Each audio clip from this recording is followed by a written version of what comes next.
This episode of the Secret Library podcast is brought to you by our amazing Patreon supporters.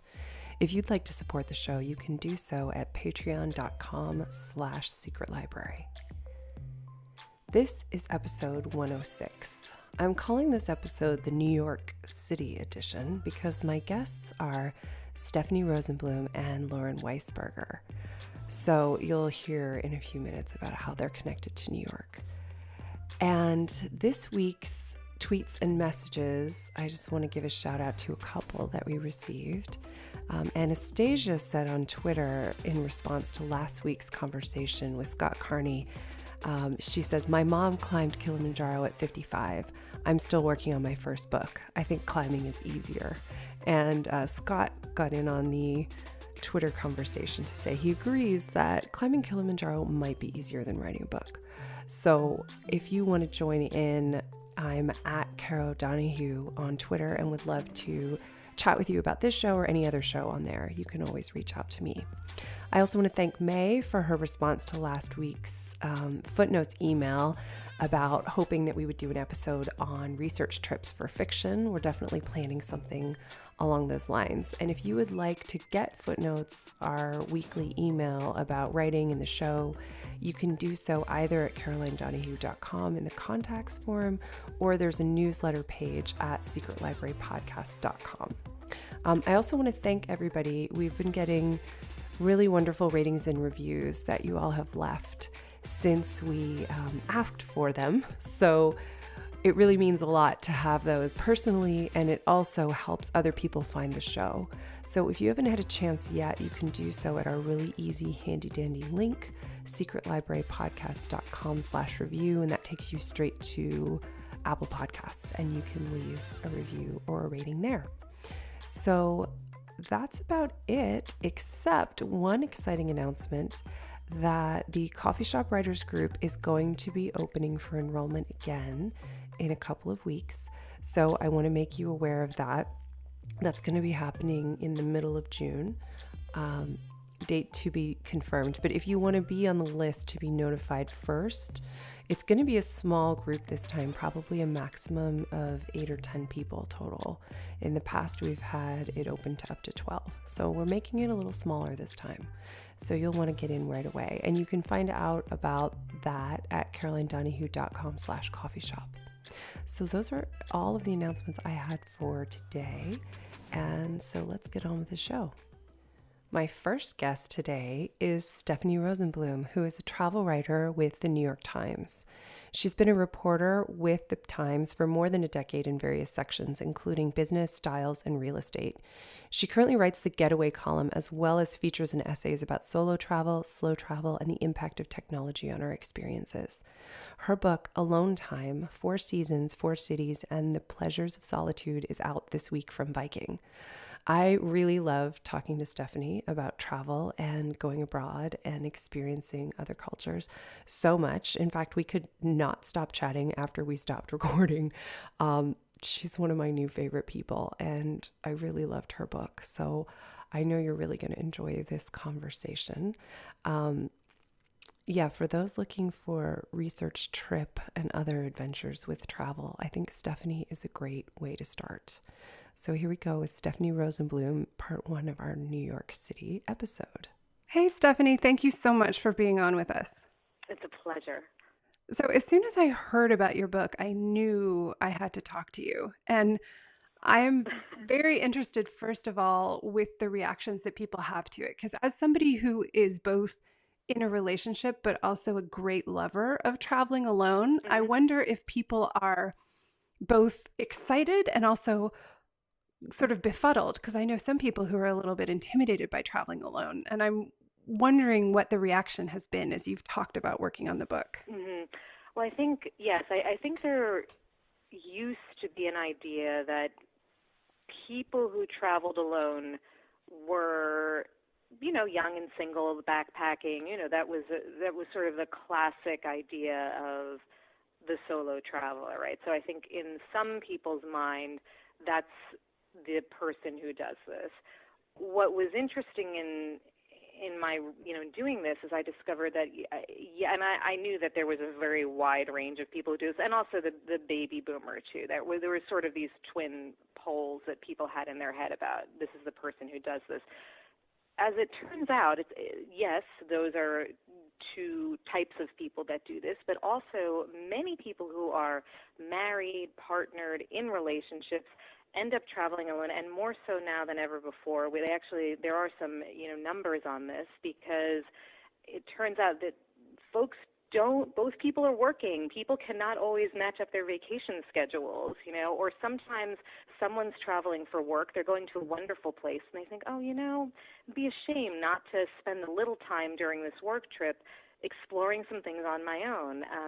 There are also times where people travel together for one person's work and the other one is alone for part of the day and has that experience. So there's a very wide range of people. So it's been kind of fun talking to folks. And also this is true of people even who are married and who have children, the number of people who are going off on their own. So it's been very interesting talking to people about that and talking about the different variety of folks who partake of this and who enjoy this. And yes, as you say, there are some people who, when I used to first talk about even doing this, sort of would shake their head and say, "Ooh, that's not for me. I would not enjoy. There's no way I could enjoy that sort of trip." I know. I find that sort of heartbreaking because, yeah, as you talk about it, one of the things that struck me was talking about how you were treated possibly even better when dining alone in France, and that was something that you experienced. So I think of all these experiences that you can have while traveling alone, and as someone who's also spent time in Paris alone and loved it, that you miss out on when you're there with other people. Yes, absolutely. I mean, I think it's a really unique experience. Now, what is interesting is there are some people, to your first question, who said to me, I never feel like I need time by myself. Like, I don't recharge that way. I don't find anything to be very different that way, whereas for me, like, it's an essential part of my experience just as a human, and it's absolutely necessary. And I found so much wonder and joy in that process. But everybody has a sort of different starting point, right? So the question is, how do you find a way into this, if you care to find a way into this, that you can extract like the maximum enjoyment and benefit from it? But yeah, there are folks for whom it doesn't have a natural appeal, right? Like it might not, just sort of, you say, alone time or taking a trip alone, and some people hook into that instantly, and I think for some people they may not, and that's okay. Like there are all kinds of trips and all kinds of ways to travel, but hopefully. I'm hoping that with this, that even folks who are not naturally at that set point, that they can find a way to, maybe even if it's half an hour, get something from that time by themselves. Yeah, I think there is sort of an increase in books that we're seeing about the sort of introverted mindset. Like I'm thinking of Susan Cain's Quiet and other books that are sort of bringing to the fore people who are like, hey, everybody, I like to be alone. It makes me feel better. It doesn't mean I don't like people, but that's right. This makes me feel more like a human being. And I think it seems like on the one hand, you could see traveling alone as a sort of extension of that introverted process. But at the same time, I've had experiences traveling alone actually in Italy. I was in Lucca, not in Florence like you, but where I met these people that I never would have met. I mean, I'm very much an introvert. Right. However, I did talk to people while traveling alone, and it wasn't exclusively about being alone. And that those experiences, you maybe will meet people, for the extroverts out there who may think this book is not for them. You may have experiences that you didn't expect just by virtue of your natural desire to connect with people when you're not surrounded by familiar people. Absolutely. And I also think when you're on your own, I think other people feel more more comfortable possibly approaching you, because, if you're in a group or you have, somebody else with you, people may feel, oh, they're in conversation, they're occupied, I'm not going to strike up a conversation or engage. But when you're on your own, yes, like as you say, you have your own sort of impulses that you may want to strike up a conversation with somebody, at a cafe or, at a museum or, anywhere sort of in your travels. Even I've had wonderful conversations on airplanes with people when I've flown by myself.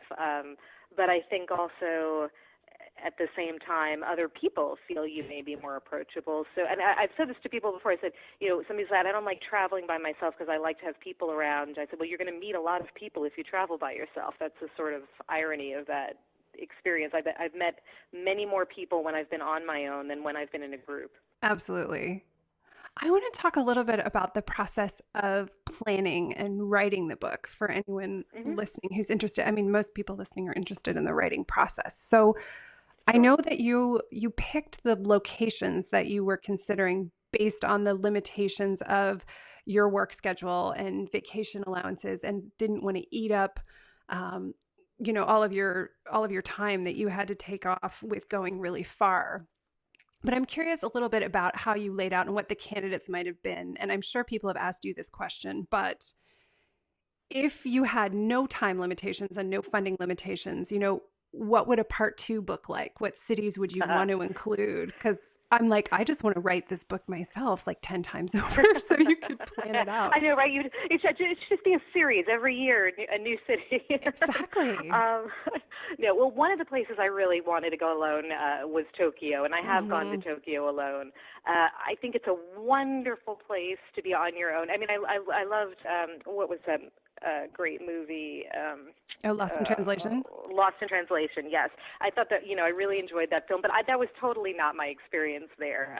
I found I really, connected with the city. I think it's a wonderful place to explore on your own because, first of all, you've got these temples that you can go to where you can, really be introspective and be quiet, and it sort of lends itself to, contemplation.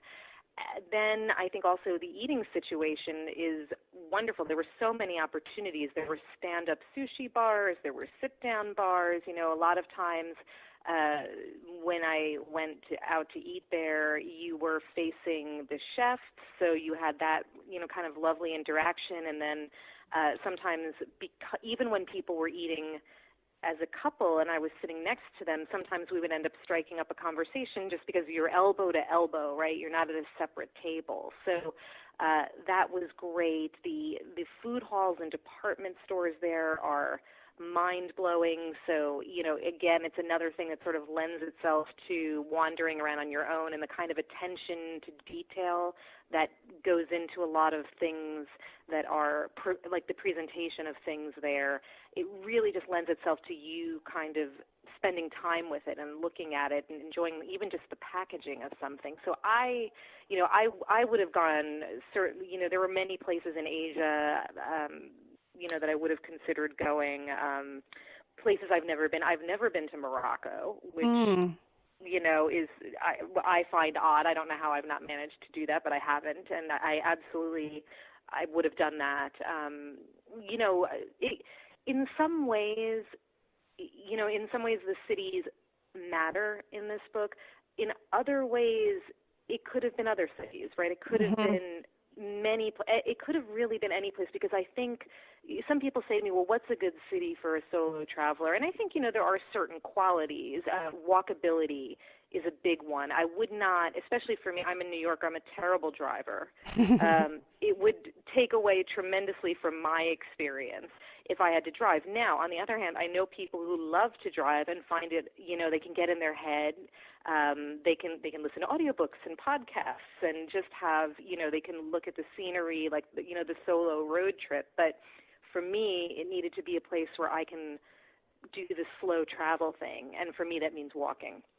So yeah, that would be a big part. And I think with these cities, it was important to me that there would be water that I could be along some kind of body of water and just kind of feel that. I think that sort of cities that center around water have a certain feeling that, again, like when you're by yourself, like you can just kind of go there and watch the world go by. And yes, you can interact with people, or you can be thoughtful. And I think in any other city I would consider those are some of the things I would look for, but really it could have been a lot of other places, because I do think you can find those virtues in many cities in the world.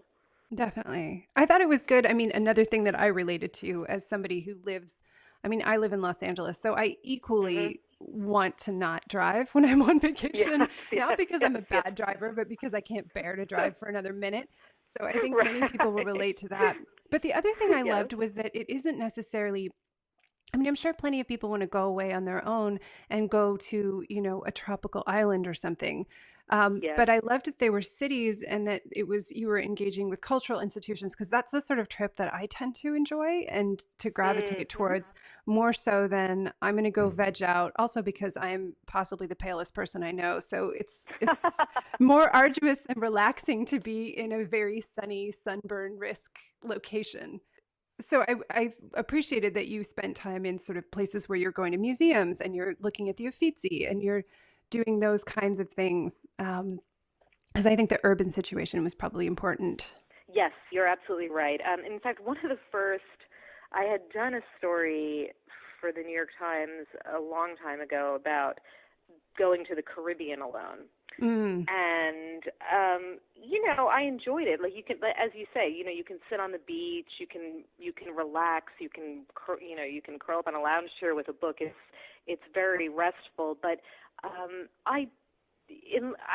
to me, a city has a certain kind of energy, and I get all kinds of ideas, and I get excited, and it helps me, in a way, it helps me think about my life and, you know, sort of take a moment and think, how's it going? Where do I want it to go? What do I want it to look like? What do I want it to be? And you can get these, you know, these thoughts just sort of come, like whether you're looking in shop windows or whether, as you say, you're in a world-class museum and you're looking at art. Like there's just a lot of opportunity for self-reflection, but also learning, you know, just figure, like, what is meaningful to you in life? What do you want to do? You know, for people who write, it's you know, wonderfully inspirational. It's all around you. There's stories all around you. I mean, you can just go to a park, or as I was, you know, talking about the rivers, like you can go sit down by a river and just so much is happening that it's a really fertile experience. And I love the city experience. But, you know, you and I are also both living in big cities too. Right. So I think there's something familiar, you know, about that for me as well. I never feel really out of sorts in a city. No, of course. I mean, if you do, then you probably don't want to live in New York. Yeah, true. Yeah, it's like the city to a T. I think probably Tokyo is the only one I can think of that feels more urban than New York. I think that's right, yes. So as you were going to the places, so obviously you're going, spending the time there that you did and writing about it, how much are you writing while you're there? I mean, this probably plays out in the reporting that you do for the New York Times as well. I'm interested in how because you have to really conjure the setting that you're in. And in writing about a setting really viscerally, you're there, but you're also wanting to spend as much time in the setting, not writing about the setting. So how do you balance that challenge as you're writing about these places? Yeah, you know, I had allowed myself to experiment with that slightly. Like I thought, you know, when I embarked on this, I thought, well, there might be, at the end of every day, maybe I'll write a little bit about it. And if I feel inspired and I want to, you know, write about it, I will. But to be honest, it never happened that way for me. I wanted to maximize, as you say, you know, the time that I was there. And also I wasn't sure what this was going to be or what shape it was all going to take. So I just thought I knew, you know, certain things I wanted to see. I knew, you know, certain places, directions I might want to go. And I just decided to like leave it at that and not hem myself in too much. So I wrote almost none of it while I was there. I took notes. I did take notes, you know, as I do for stories. You know, stories for the Times are different because they're much shorter than a book. And so for those, like, you want to have your notes. you want to jot down, sometimes you get an idea and you do a little run, like a 4-paragraph run or something like that, which I end up typing out on my cell phone, like while I'm, walking around or sitting on a bench. But I rarely write a story when I'm in the place. Now, the fantasy, of course, I think is if I could live somewhere for a while. Right. That would be different. That would be wonderful, because then, you could actually do the writing in the environment that you're in. But almost none of the book was written when I was in the cities, with the exception of, like I said, some notes and things that I took while I was there. Or New York, the New York section, probably, given that you live in New York. You probably... Yes, that's true. The New York section was written, while it was winter, while I was in New York. That's true. Yeah, I think that's a really good point, too, because I think it's easy for those listening to think about, okay, I can go to these cool locations and travel alone. But I loved one of the concepts that came up was the idea of the daily vacation. That you can take inside of your own city, because no matter where you live, I remember I lived in San Francisco for like 7 years and never went to Alcatraz until I had moved away and was back visiting and thought, it is just stupid that I've never been to Alcatraz. So I'm wondering if you can share a little bit about the concept of the daily vacation and Sure. how people can apply these concepts, in their own home location. Yeah, absolutely. Well, the daily vacation is something that was dreamt up by a gentleman named Fred Bryant, who's a professor and a psychologist who is just a wonderful storyteller, and he is sort of the father in the social science world of the idea of savoring.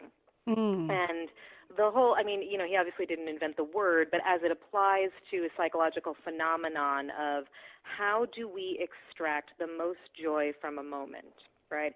And for the way he talks about it is that it is an active process, right? It's not something that just happens to you. Like, you actually have to participate in that. So just one example of that is, if you're in a place and let's go down by the river. You're down by the Hudson River in New York, and it's a beautiful, sunny, crisp day, and you close your eyes and you allow your senses, you allow the sound of the slight wind to just, come into through your ears, and you sort of inhale, and you can, all the smells that are around you, and that active process of stopping and saying, I'm going to listen, I'm going to breathe deeply, I'm going to just be with this particular moment, not worry about, anything else other than the now. That is actively savoring. So what he's written about in his work is this idea of the daily vacation, which is a way to practice savoring no matter where you are. And one of the things he suggests is that you take, 20 minutes and you do something that is meaningful to you. And the daily vacation can actually be something you physically do. So, for instance, I could decide, or we'll use your example actually, you could be living in San Francisco and you could say, oh, you know what, I have never been to Alcatraz. I'm going to go. Now that's more than 20 minutes, but in my situation, sometimes I only have half an hour between things, so I'll say, okay, I've always wanted to go walk by the brownstone where, Mark Twain used to live. I just want to see it from the outside, and go, and do that. And all of a sudden, you're treating your hometown the way you would treat a place that you're visiting, the way you would treat a foreign city, because you're giving it that care and attention. Now, you don't have to go out and do something. The daily vacation can also be, taking 20 minutes to meditate. It can be taking a little bit of time just to, read as much as you can read of a book that you're enjoying. But his whole point was a vacation does it. Our idea that adventure has to be, I loved the book Wild, but it doesn't have to be that you're, hiking a trail all by yourself and be, something really out there. It can be a quieter, small, daily indulgence. But this is a way to kind of connect with yourself and bring yourself into the present. And you can use it to enjoy your own city, and you can use it to enjoy just your home or your backyard, or, you know, maybe you have birds in the backyard and you've got a feeder and you just enjoy watching them. Or, you know, maybe, you know, I know people who get into bird watching learn, you know, start sketching and love to do that, so you can do that. But it's about setting aside that time, and he also talks about the importance of anticipating that time for the next day. So after you finish your daily vacation, let's say you do it, it's a Friday, you then want to think about what you might do for your daily vacation the next day, because in social science we've learned that anticipation is extra joy that you already have in the bank, right? So you get to start enjoying something before it even happens, which is, you know, wonderful. So I love that, and I have found that to be so true, that in working with the concept of anticipation, particularly with travel, that it's so great to book something like months in advance, so that you can enjoy it, because and I think they have said, I've read some studies about this as well, that the anticipation period is more intense than the enjoyment you have after it's over. Mm-hmm. That's right. Yes, they've done studies that show that people, there's a little bit of a dampening effect, you know, in the moment, and there are some, you know, there are ways that you can, you know, try to overcome that. But one of the best stories I was ever told was Elizabeth Dunn, who's at the University of British Columbia, and she's a social scientist, and she tells a story about how she'd been anticipating this trip to Hawaii for a really long time, and had such enjoyment thinking about surfing and, you know, all of these experiences that she was going to have in Hawaii. She gets to Hawaii, she gets in the water, she gets bitten by a tiger shark. Oh God. And now, thank God, the good, you know, spoiler, everything's fine, no serious, you know, like a little bit of scar, but no, you know, serious damage to her. She's unhurt. She tells this story, and she's like one of the most delightful, you know, cheerful people. And she tells this story and says, but the point is that no one could take away all those months of joy that I had before the tiger shark incident, right? So, like, reality may not be what you were hoping it was going to be, but everything beforehand was wonderful. And she said to me, that's joy already in the bank. So I thought that was just such a wonderful concept, and I love, you know, booking trips in advance. I think that the main key for people with that is just not to get to a place where you set your idea of what your trip will be in stone. Then things can get tricky, because then you're wedded to this idea of, like, and you're not being flexible, and you're not, you know, open to serendipity and all those wonderful things that happen when we travel, and especially when we travel by ourselves. Yeah, I think that was something that's really crucial too, is that yes, you could, you know, plan your trip in advance, and you talk about reading books and watching movies and things to kind of get in the mode of the culture. But what you did not do, which I was sort of fist in the air about, yay, was that you did not have like a spreadsheet of what you were going to do every 5 minutes during the whole time of there. And then I will go to the Uffizi, and then I will go here, and I will check all of these things off.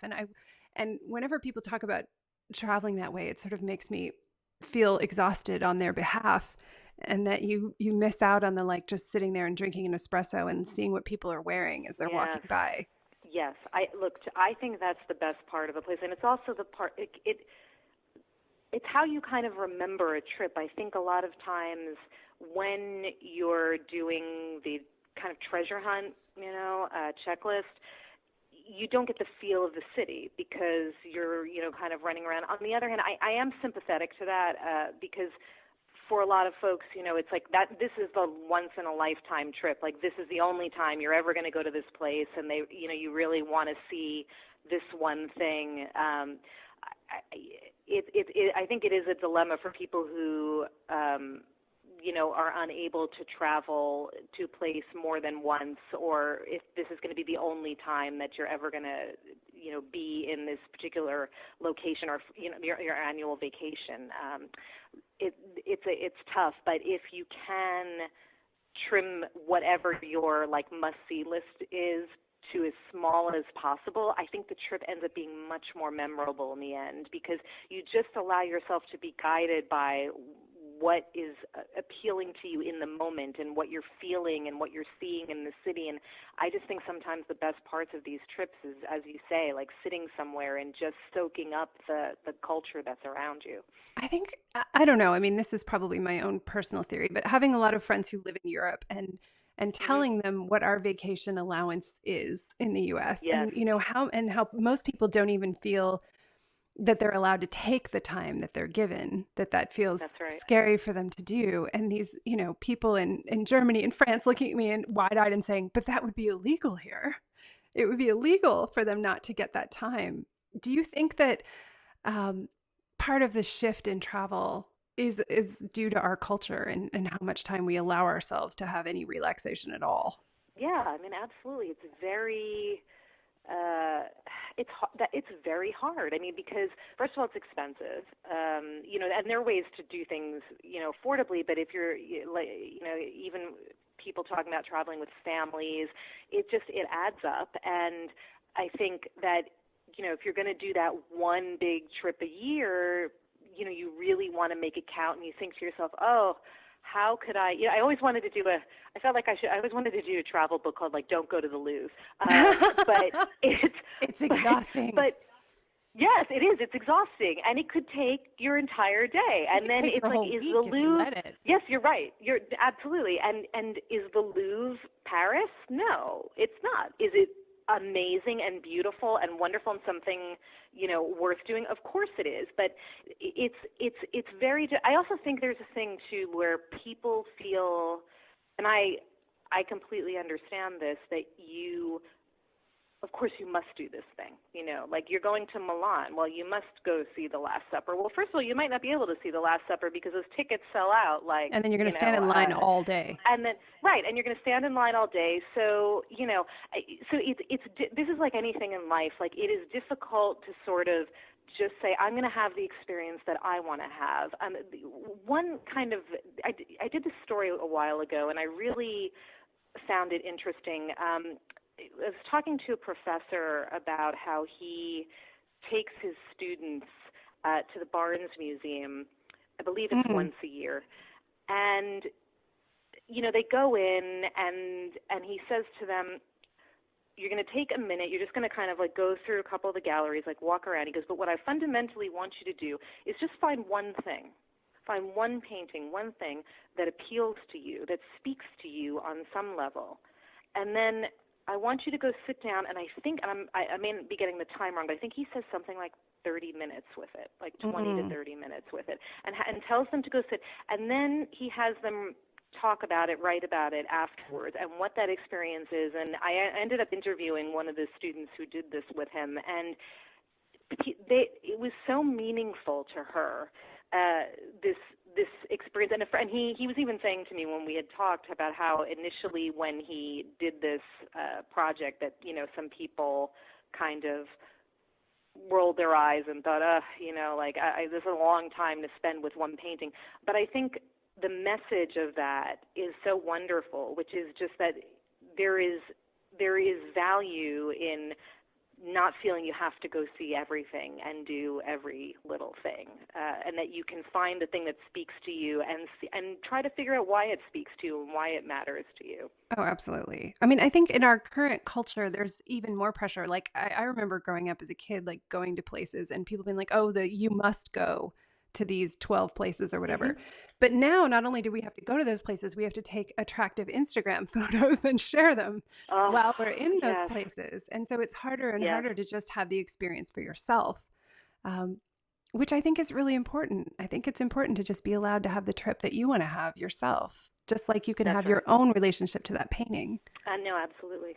So what would you hope that people reading the book that it might change? I mean, I could see something like a daily vacation being a way that people could start to say, okay, maybe I'll try a daily vacation by myself, maybe on the weekend, and see how I feel about it, and then maybe proceed from there. Yeah, I mean, I think I hope that, there are the folks who enjoy spending time on their own. I hope that it sort of illuminates, first of all, that there are actually a lot of benefits to doing this, to having that time, and that they feel it's not strange. I know, as a kid, I always used to feel it was, and even not as a kid, I mean, even just as a young adult, a lot of times I felt odd saying, I want to go for a walk by myself, or I want to take a little time, and where like there's a big barbecue on the beach and everybody's having a great time, and I am too. I'm enjoying that, but now I need to step away from it for a little while and go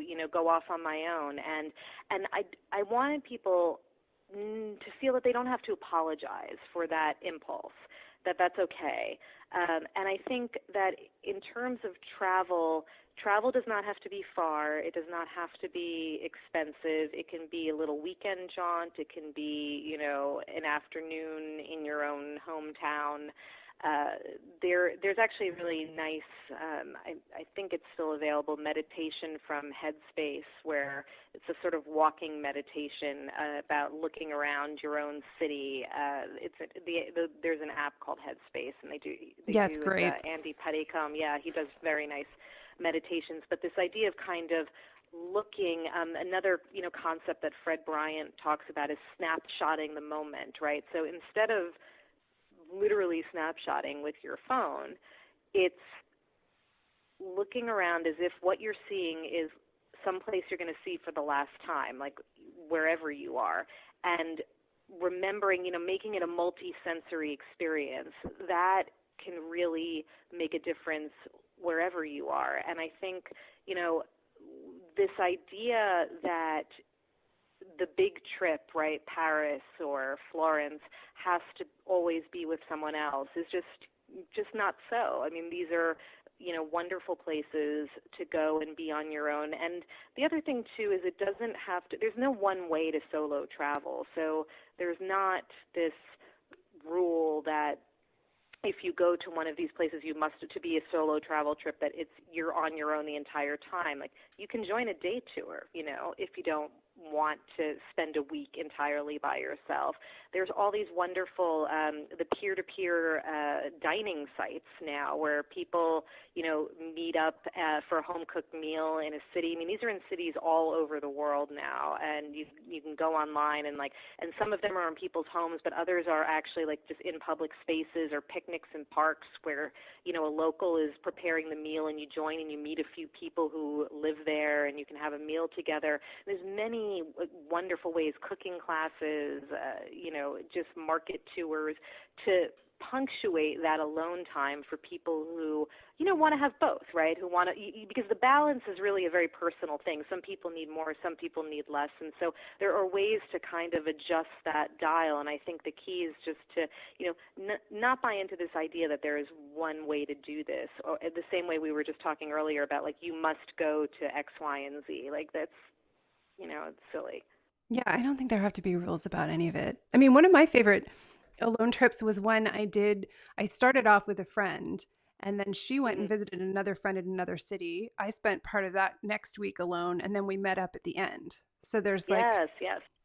You spend some time together, you spend some time alone, you come back together, and you'll never know. I mean, it was weird. This alone partial was in Paris, and I remember I rented this Airbnb, took a picture of the roof line out the window, was like, yes, this is my view. I posted it on Facebook, and 2 friends wrote me within 10 minutes saying, "Are you in Paris right now? So am I." So yes. It was hilarious. So if you go to a city that's not that off the beaten path, the likelihood that you will meet somebody else is vastly higher.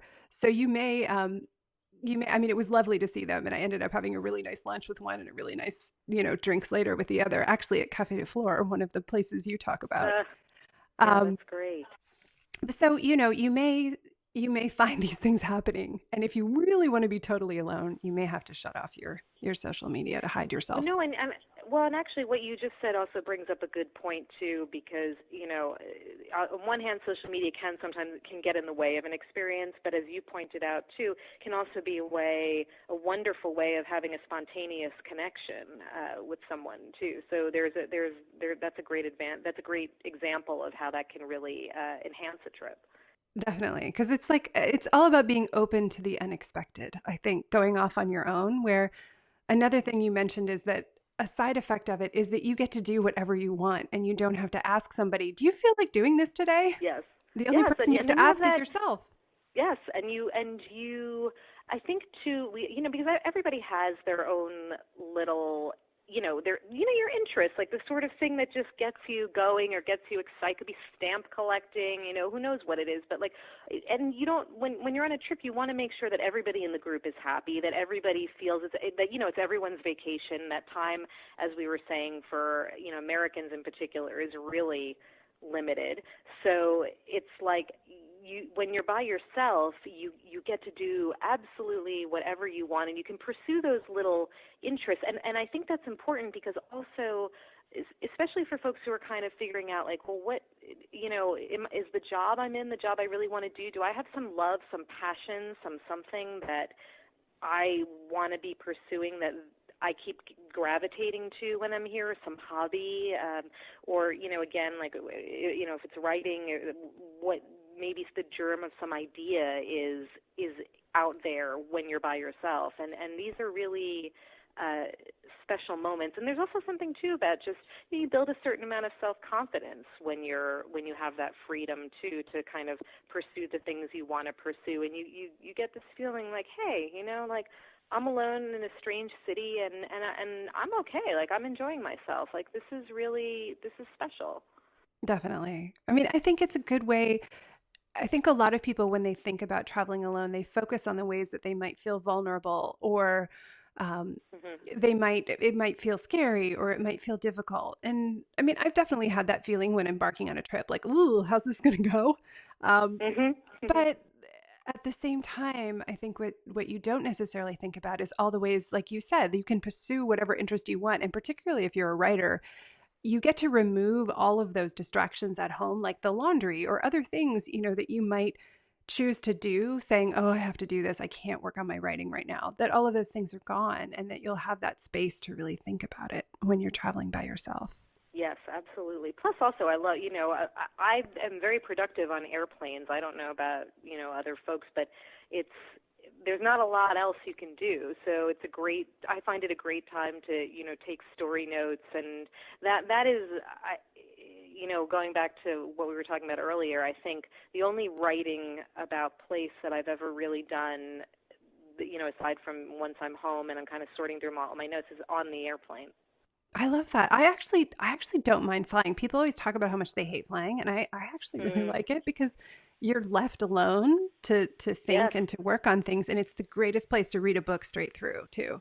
Absolutely, yes. Nobody bothers you. You have someone who brings you, drink if you need one. I mean, it's really it's great. And I also find there's something, particularly these transatlantic flights, they're long enough to accomplish something. And, and then you can kind of, if you got to drift off to sleep and have a little nap, it's okay. And I just, the lights are dim. So I tend to find it a really productive time for me to put ideas together and just start writing. Absolutely. I agree completely. So I'm glad to know there's somebody else out there who doesn't give me the weird look when I'm like, I really love it. People are like, wow, that's a really long flight. I'm like, I know, it's great. I know. I feel the same way. That's so funny. So if somebody is listening to this and is like, okay, I'm ready to go, I'm ready to book a solo trip, what would a quick checklist be that you can recommend, other than pick up your book, which I would recommend, so that they can kind of go through the experience vicariously a little bit first? But what else would you say someone who wants to travel alone, what are 3 or 4 things they should do to put that plan into action? I think, first of all, you want to feel comfortable, right? And so I think the main thing is to just imagine yourself there and say, is this amount of time, when you're trying to figure out, how much time, where you're going to go, what is your budget, all those things that we ask on any vacation. You don't have to be a hero about it in the sense that, it should be something that you feel is manageable, and that you're pretty much guaranteeing yourself that You're not going to feel like, oh, I'm away for too long, or I'm not sure I'm going to feel comfortable doing this. So as you were saying, you had that nice spontaneous experience, like meeting up with a couple of friends. But I would say if this is the first time that you're going to do this, I would actually try to find a way that if you have a friend who's in that city, see if you can make an arrangement to, have one or two moments, maybe punctuated with meeting up with somebody during that trip, if it's the first time you're doing it, and if you're not, in a place where you feel like I'm going to be able to go for a week, like completely without, having a plan. I think it's kind of just nice. I think it makes you feel, makes you feel good about the vacation and excited about it. You don't want to have any kind of trepidation before going. Another thing, just some practical things that I find make things smoother is I like to write down the address of wherever I'm going, whether it's a rental or it's a hotel, just on like the back on one of my business cards, and I just tuck it into my jacket pocket. Most places that I've been, it's been totally fine at the airport. I just jump in a cab or get on a bus, and if I just tell someone where I'm going. But sometimes, I can think that my accent in whatever language, sounds great, and they have no idea what I'm talking about. So I find that if you write something down, like where you're going, you just hand it to them. It makes it easy for them. I would load on my phone Google Maps. I would also download the offline map of wherever you're going, like whatever city that is, because then you don't need to have Wi-Fi, you don't need to pay for roaming charges, which is yet another thing to sort of, another little detail before you go is to call your phone provider. Now it's so much easier than it used to be in terms of so much having better. Oh my gosh, you could just call your phone company, and they all have these plans now, like $10 a day. It's Yep. like it's a flat fee for the day, so you never get that like some sort of $150 bill for data charges. Ugh, horrible. So terrible. But just call before you go. Take care of that. And then that. And this is the other great thing about being alone is like you don't have to. You don't have to do anything, but I think to have a wonderful trip, and going back to the anticipation thing, I think now is a fun time to start buying some books that are set in the city that you're going to go to look up like what are the best films, about this place or set in this place. And in terms of if you are going somewhere where it's not the language that you speak, you do not have to learn the language, but I find that if you learn a few key phrases, it will do wonders. I try to learn how to say, like, do you have a table for one? Because people are just very impressed by this, and it just gets you a lot of, goodwill points. And I can say nothing else, but that just instantly, and because it's the first interaction you're having with a host or a hostess, they are very happy to help you out after that. And plus you'll feel good. Like it makes you feel like like I got this. And I learned a couple, you please, thank you, hello, goodbye, and then and it's nice. It's like it's polite and people really appreciate it wherever you're going. So those are just like a few basic things I think that can set you up. And some people like to do a little more planning than us. I will say, not to have the itinerary, I'm going to go here on this day and here on that day, but if you are going for a few days, it's nice to also just look up the opening and closing times of places so that, if you're only there for 4 days and the museum you really want to go to is only open 2 of those days, it would be a shame to miss it. So I think just a little bit of checking in terms of schedules is something you should do beforehand. And then just a couple things on the safety side is the State Department has something called STEP, which you can register for online. It's very easy. And you basically just go on just search State Department STEP, and you sign up and let them know where you're going, what country you're going to. And if there's anything like political unrest or some emergency, they will alert you via email to anything. So, for instance, when I was in Istanbul and there was some some violence. I would get these emails sort of saying, please, stay clear of this area, etc. And because they have your information, they know who you are and where you are, so they can. It's helpful for them as well if there's anything that arises. So that's an important thing to do. Amazing. Those are all great. And I think hopefully that will help with people feeling comfortable going abroad and doing whatever they like. Because I think increasingly people who may be writing and wanting to do some research would probably maybe want to do those trips by themselves.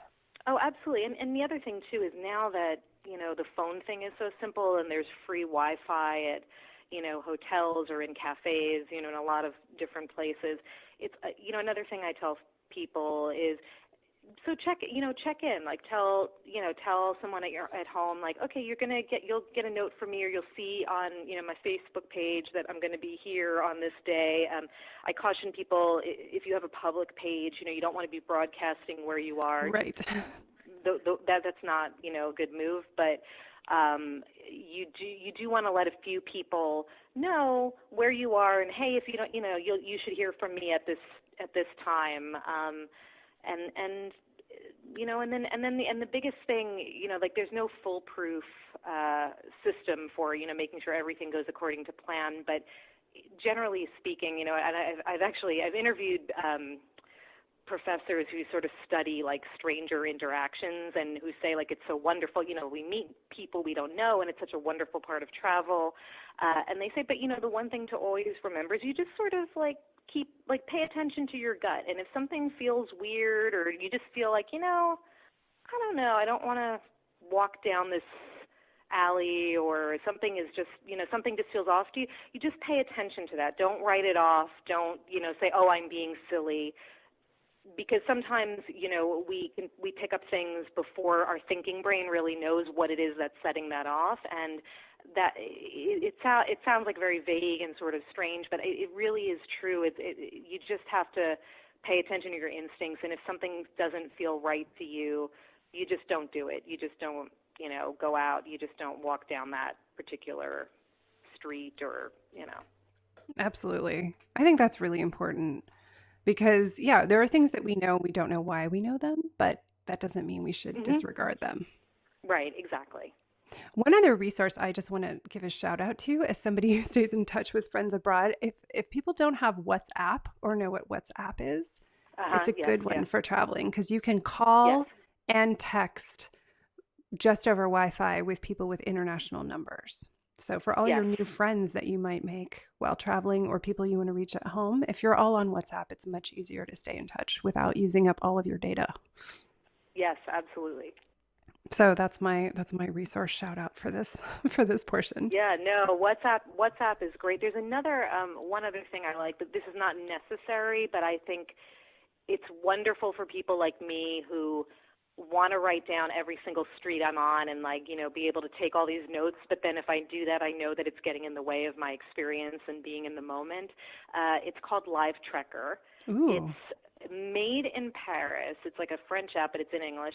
And it's wonderful. What you do is before you leave wherever you are that has Wi-Fi, your rental, your hotel, you turn it on, you put tracking on. Then don't worry about it. You can shut off your Wi-Fi. It doesn't need to be on. Go about your business the whole day.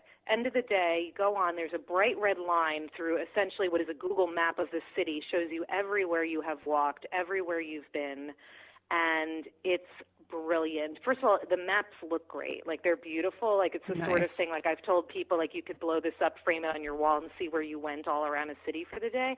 But it enables you, like, not to have to take notes and photograph every street sign if you want to remember that wonderful little, unknown alleyway that you went down.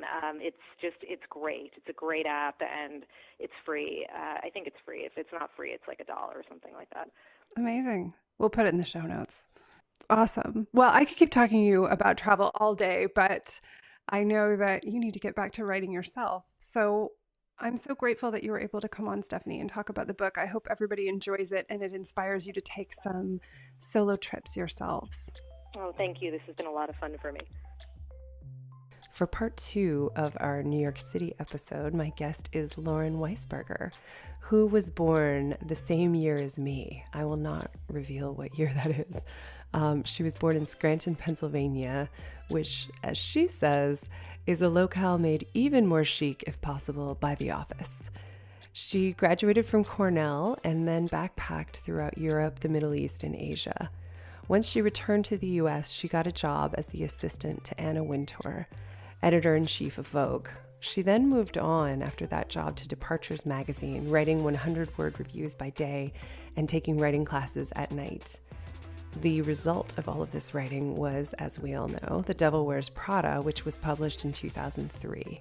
It spent a year on the New York Times bestseller list, was sold in 34 countries, and made into a movie starring Meryl Streep and Anne Hathaway. She has written a total of 8 novels, the most recent of which is When Life Gives You Lululemons, out now. She lives in Connecticut with her husband, their 2 kids, and a spoiled Maltese named Stella. It was so much fun talking to Lauren, having thought so much about the sort of mythology almost of The Devil Wears Prada, and getting to follow up on those characters years later, where When Life Gives You Lululemons follows the assistant, Emily, who we all loved and was brought to life so vividly by another Emily, the actress, in the movie. So it was wonderful reading the book, wonderful talking to her, and getting to dive into writing taboo topics, taboo characters who really speak their minds, and really just having fun writing a book. So I know you're going to love listening to Lauren Weisberger.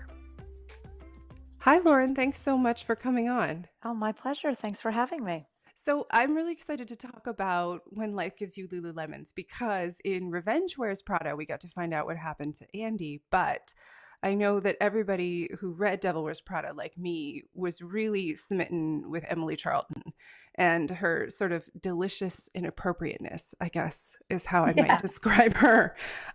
She almost feels like, as somebody who studied psychology, like the id incarnate, like every sort of impulse that you might have played out.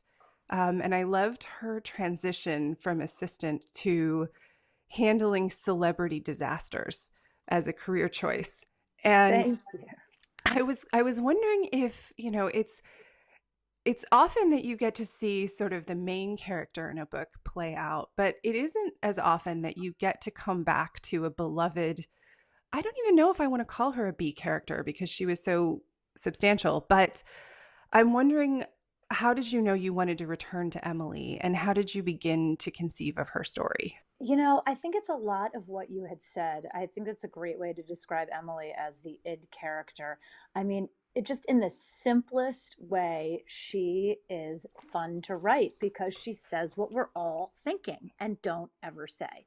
And I've just never had a character in all of my books that has been as much fun to write. Anything I conceive, she can say it. She can get away with it. And I think it was kind of, in a way, it was like a little bit of a shortcut because readers and movie watchers had gotten to love her so much in the movie. Emily Blunt did such a great job with her, obviously, as a character in the movie, that I could almost just sort of leap into that with this book because people already have a notion about who she is, what she's like. It's not always so easy to write a character who's blunt, who's potentially obnoxious, and still keep them likable. But I had that already in my favor with Emily, which was a big bonus. Yeah, it's interesting because you're playing in a really fun way throughout the book, and I won't spoil anything, but I think that there are a lot of types that you're encountering. I mean, similar to Devil Wears Prada a little bit, where you're dealing with fashion types, but in this case, we're sort of straddling Los Angeles types, New York types, and interestingly, Greenwich types, who end up possibly being the wildest of them all unexpectedly.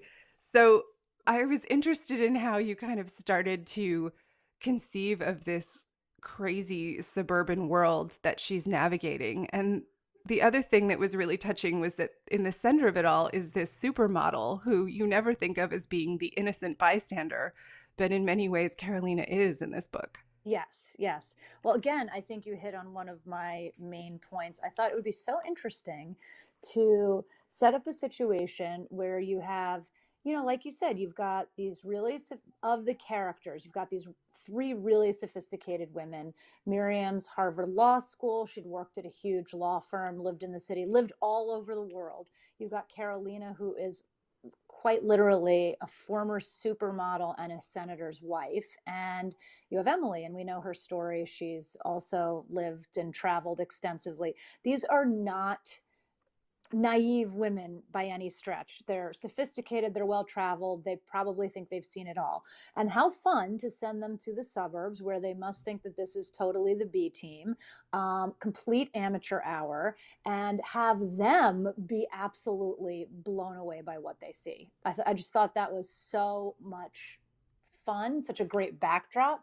And again, without giving too much away, that is exactly what happens. They find themselves through a series of circumstances in this very affluent suburb outside of New York City, and what goes down there is crazy, even to their potentially jaded eyes. Yeah, I had this thought as I was, one party in particular stands out, but I mean, there are a number of them, but either women's events or just regular parties and a family that hosts parties, that having you brainstorm, like, was it clear what was going to happen at these parties? Or I had this thought of you like writing lists of things that could happen and saying, "Ooh, I could get crazier than that," and wondering how far you could take it and have people believe this actually happens in Greenwich, Connecticut. Well, first, Greenwich is definitely it's stand-in for really any, I think, very affluent suburban town of a big city. I don't think it's alone, and I certainly don't mean to pick on Greenwich. But it's recognizable. A lot of big hedge funds there. People have certainly heard of it, know it. That said, I would not describe all of these things as giant, crazy, runaway figments of my imagination. This does happen. This is not so far-fetched. Are some of the stories and anecdotes exaggerated? Of course, but in no way is this like beamed down from outer space. This is real life for certain groups of people in these towns. Absolutely. Yeah, I mean, you have to have something to do when you have a certain level of money and a lot of time. That's exactly right. Yes. Yeah, I always find that fascinating in my own limited professional exposure to these kinds of communities, the sort of level of extracurricular activities that tend to crop up. Because, I mean, I think in some ways to have that much level of money, it must be boring in a certain way. You have to keep it interesting. I think that's exactly right. And a tremendous amount of money and effort is put towards entertainment, in terms of parties and events and decorating and clothes, and to some extent travel, and tons of it is poured into the children. But I think that's exactly right. Like a lot of money plus a lot of time equals a lot of outrageous behavior. It's a formula. Yes. Okay, so my question is, how are you, you wrote Devil Wears Prada in 2003, or it came out in 2003. Yes. So you have a history of writing about these populations, and people know, that was in some ways based on a job you had. So you're not averse to putting your life experience or your witnessed experience into books. So how are you navigating kind of getting access to these kinds of experiences and hearing about them without people saying, "Shut up, here comes Lauren. We know she's going to put this in a book"? Good question. And that may be happening. I'm not sure. That may be happening. But, I think fundamentally, friends, family, people that we socialize with certainly understand that this is ultimately satire. I'm not specifically describing any people or actual events that have happened. It's definitely inspired by things I've seen. we lived in the, I lived in the city for 16 plus years. I thought that I had kind of seen all the craziness, and then I moved to Connecticut and I was really in for a treat. So I think it is always you write what you know, you write what you're surrounded by, you write what you see. And that's definitely been the case with this book. I think that's fun about it. I mean, I think it's also interesting to, with Emily, as you said, she says the things that we all want to say or that we're all thinking. And I can Yes. imagine it being very cathartic to have an experience of getting to write a character, sort of like Miriam, who in a way is dealing with it in her own way. She's no longer in her familiar law firm environment. She's not getting to attack the world. And I love, there's a bit when Miriam shows up at a party and sort of an aside comment to herself that she's more uncomfortable in this situation, just a bunch of housewives around in this context, than she would have been, going into court. Right. And I think that sort of human experience really brings something and makes the whole thing more engaging. So you can put yourself, at least through Miriam, I can imagine I'd be a little more like Miriam than Emily. Although I think some of us would feel pretty good about ourselves if we could have moments of being like Emily. Absolutely. So you get to approach this. And then Carolina, who is in many ways an outsider because of her career and because of being from another country and kind of coming at this from a slightly different expanse. And then because of her appearance, because everybody recognizes her. So you're having these three different ways of entering an extraordinary set of circumstances.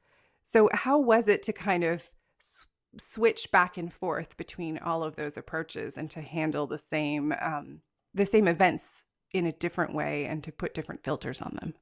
Right. Well, that was really one of the best parts of the writing process for me.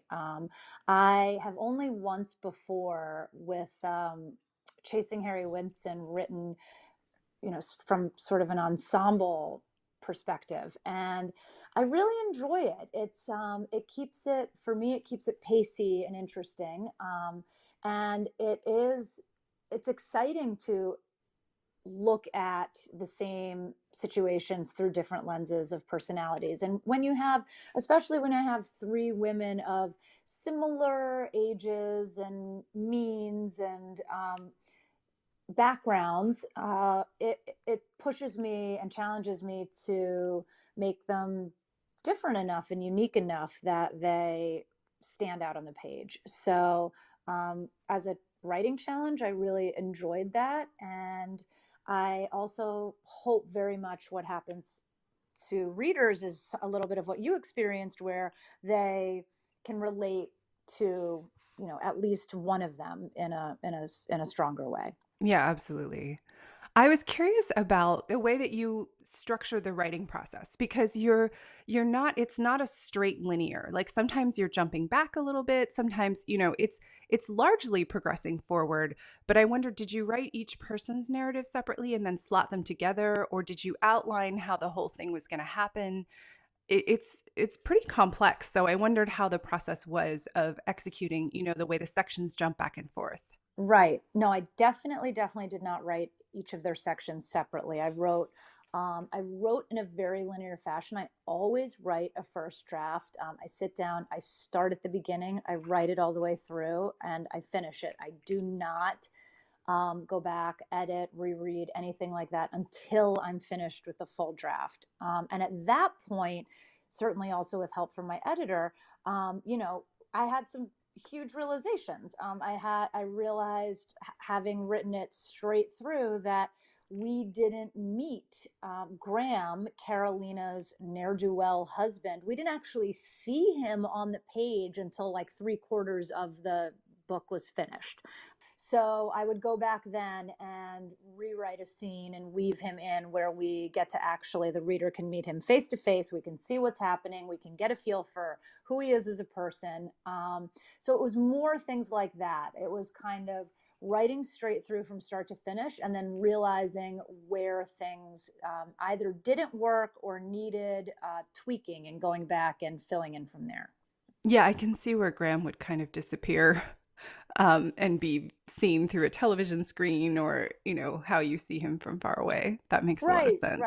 right. And he's a lot of the driving action. I didn't want him to be, you know, the entire book, but we needed to actually meet him at some point before the very end. So No, there were a number of things like that, things I didn't even realize I had done until the first draft was finished. So did you know how the book was going to end when you started writing it? Or was there anything that surprised you in the process of writing that first draft?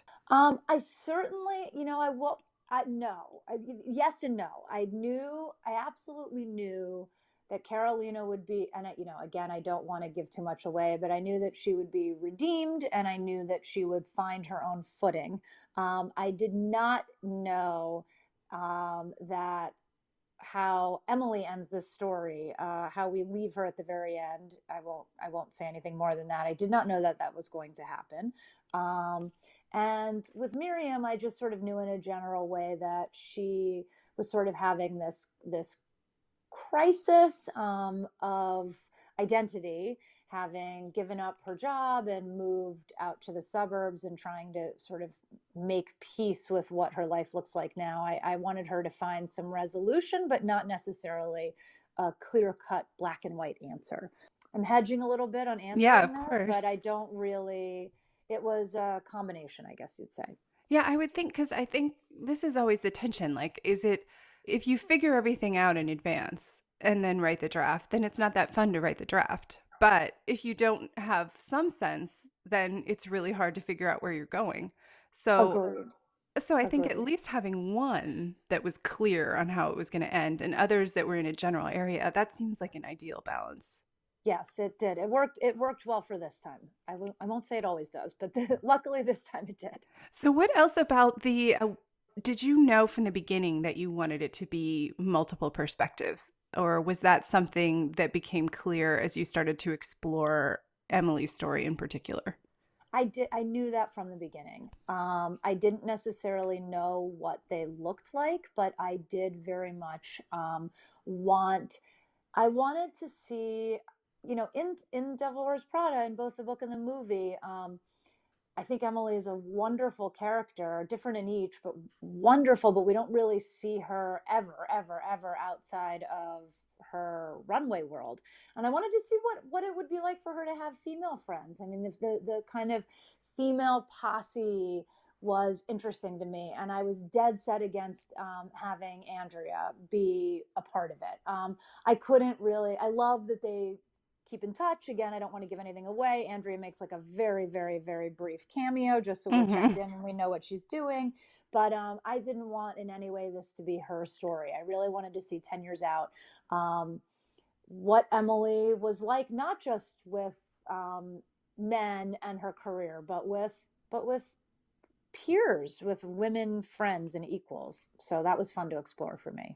I think it's also fun to see the way that she has friends, because in witnessing her character in the original book, one might ask the question, does Emily have friends? Right. Is she the sort of woman who just doesn't get along with other women? And so it's interesting to see her that there is almost like a lioness protectiveness energy that has come from her work, and that she doesn't, even if she's not exactly a warm and fuzzy creature, she does have this protective and strong impulse to help in a way that maybe even she, I think, if she thought too much about it, might find it a little horrifying. Right. I think that's very well put. Agreed. So I hope that everybody really enjoys the book. It was really engaging. One of the things that I enjoyed was it's true that with the switching back and forth, I was like, oh, but oh, and then you're left at the end of one thing and you go to something else and then you just want to keep reading. So it certainly does that for you. So I think that everybody will enjoy snatching it up and finding extremely fun, distracting, and enjoyable summer reading. Terrific. That's the hope, that it's a book to kind of pick up on the beach, by the pool, on the plane, and just lose yourself in. If somebody tells me that that's what they experience, that puts a smile on my face for sure. Absolutely. Well, thank you so much for coming on to talk about it. And I Of hope course. everybody enjoys When Life Gives You Lululemons. Thank you so much. Thank you so much for listening to the Secret Library podcast. We hope you've enjoyed this week's show. You can keep the conversation going by leaving a comment in the show notes at secretlibrarypodcast.com or visit us on Facebook at facebook.com/secretlibrarypodcast. You can also connect directly with me on Twitter or Instagram, where I'm Caro Donahue. That's at CaroDonahue. I look forward to chatting with you there. See you next week. Until then, happy writing.